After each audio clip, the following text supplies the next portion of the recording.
town for a bit. There's a few more people milling about here.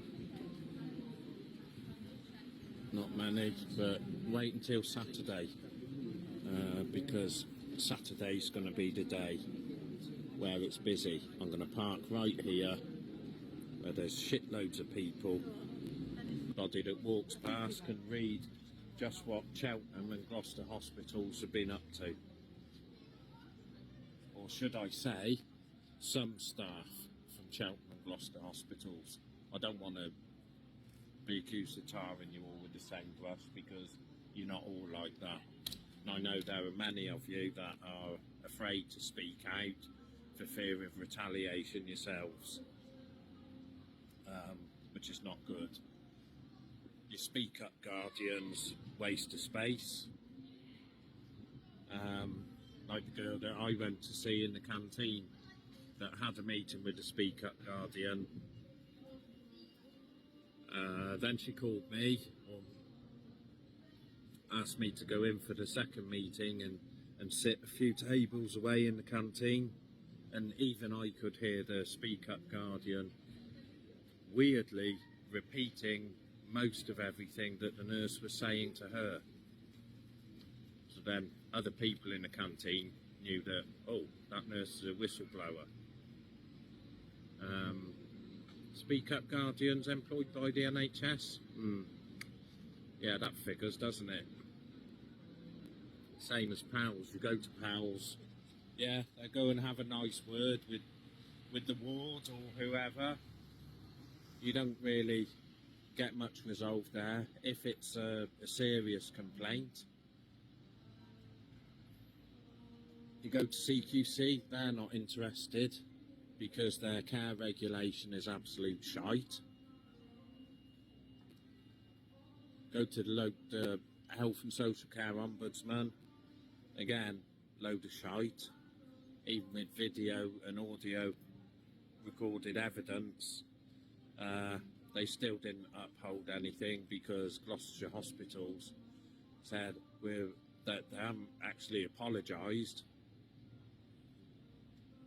but they kind of put it in a narcissistic way, as though we're sorry if you feel like that. And so many people are subjected to that. We're sorry that you feel like that, and there's always a but. It's just not good enough. Gloucestershire and Cheltenham hospitals. Let me see. Some consultants are arrogantly judgmental. They'll base a person's quality of life at a time when they're presenting with an illness, shall we say, such as urosepsis, when their cognitive decline is low, when they're very weak, confused, not eating, not drinking, their speech has gone. Oh dear, I've never met this person before, but I'm sure they have a very poor quality of life. We're gonna put a covert do not attempt resuscitation on this person, but we're not going to tell their family.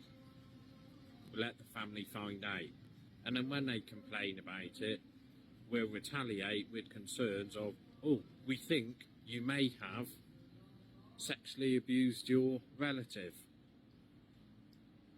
They'll then continue to let you provide in care for at least another week, send that person home into your care, wait another week, and then have you arrested for this. They won't say anything at the time or prevent you from doing personal care. What does that tell you? Just bullshit retaliation. All you guys areas, you know it's bullshit. Some of you I've seen looking quite sympathetic, but again, not saying anything. I've got to say that in a way I don't blame you, because yes, it's your job on the line.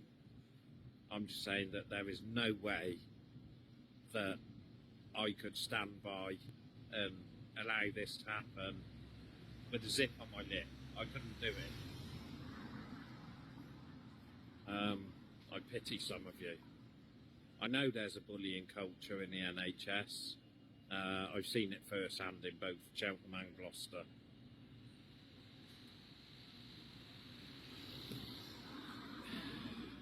Three, and probably four, ward sisters from staff. Apparently, none of these senior staff know how to use a printer to print off the covert deprivation of liberty forms that they wrote.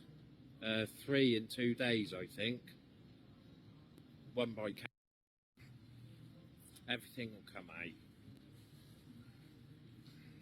Anyway, I think I'm going to actually start to get a few people looking, stopping and reading about what we've got. And don't forget, you guys, like I said, you might not care, you might not share, but I'm telling you that if this happened to one of your family, you wouldn't like it. Who the hell are you going to turn to? So just have a bit of understanding, have a bit of empathy, and have a bit of compassion. Because if your relative was, as this says, lying in puddles of urine and faeces, and I mean massive puddles, you'll see the videos, or some of the videos on my page. If they were receiving hostile attitude from staff, just coming up to them, somebody disabled with cognitive impairment from so many bouts of urosepsis, where the hospitals have let her down so many times, they were just coming up, not saying anything, just roughly shoving her on her side to change a pad. She's becoming distressed, not understanding what's going on, and they're not even talking to her. Would you like that? You imagine, you've got a toddler. You go up to it, no words, start doing the nappy change or shoving food in its mouth. You're going to make them disillusioned. It's the same with somebody who has cognitive impairment.